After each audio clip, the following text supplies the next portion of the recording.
माझ्याकडे शब्द नाही आहेत बोलायला. एक तर तो काळ उभा केला आहे सगळा, आणि ती मराठी फिल्ममध्ये करणं सोपं नाही आहे. मंगेशची ॲक्टिंग बापरे बाप, अतिशय सुंदर बनला आहे चित्रपट. सगळ्यांनी आवर्जून बघावं अशी अपेक्षा आहे मराठी प्रेक्षकांना. धन्यवाद. भगवानदादांच्या आठवणी करून देणारा पिक्चर होता आणि भगवानदादांची स्मृती जागा करणारा पिक्चर आहे आणि सर्व लोकांच्या मध्ये आवडणारा हा पिक्चर आहे आणि खूप चालेल, चांगला चालेल. सिल्वर जुबली आणि गोल्डन जुबली मिळेल पिक्चरला. मला आवडला. एकतर भगवान दादांनी हिंदी चित्रसृष्टी खूप गाजवली आणि ही अलबेलाची गोष्ट फारच चांगली आहे. मंगेश देसाईंनी खूप उत्तम काम केलं आहे. भगवान दादांच्या भूमिकेला खूप व्यवस्थित न्याय दिला आहे. विद्या बालन पण प्लेझंट सरप्राईज आहे आणि मराठी सिनेमाच्या ह्या सध्याच चालू असलेल्या स्थित्यंतरामध्ये अशा पद्धतीचा सिनेमा आणि मुळात खूप नॉस्टॅल्जी आहे.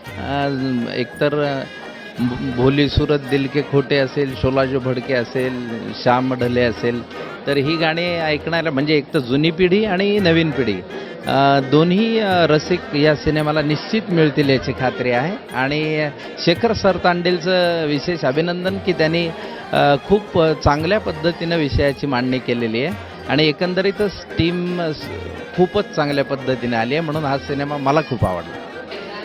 एक अलबेला म्हणजे ॲक्च्युली कुठून सुरुवात करू असं होतं आहे, कारण खूप छान मूवी.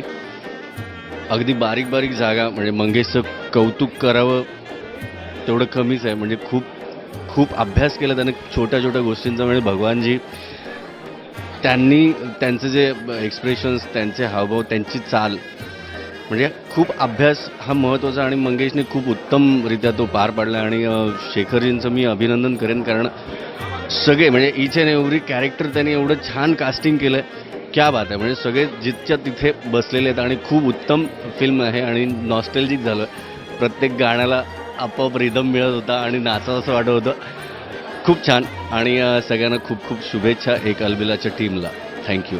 एक अलबेलाने जाम धमाल आणली. खरं तर खूप असं वाटत होतं की जाऊन नाचावं आणि सगळ्यात मी आनंदी आहे यासाठी की माझा मित्र मंगेश, ज्याला एक अत्यंत डिझर्विंग असा मोठा ब्रेक हवा होता, तो मिळालेला आहे आणि आता अख्ख्या महाराष्ट्रभर तो भगवान दादांच्या रूपाने आता वावरणार आहे. आणि मंगेश देसाईचं काम हे अख्ख्या इंडस्ट्रीसाठीचं लँडमार्क आहे, केवळ त्याच्या आयुष्यासाठी नाही आहे. त्यामुळे मित्र हो, सगळ्यांनी बघा, एन्जॉय करा. विद्या बालन तर आहेतच, त्यांनी खूप छान काम केलं, पण त्यांच्यासोबत नाचा आणि मंगेश देसाईसाठी हा सिनेमा बघा.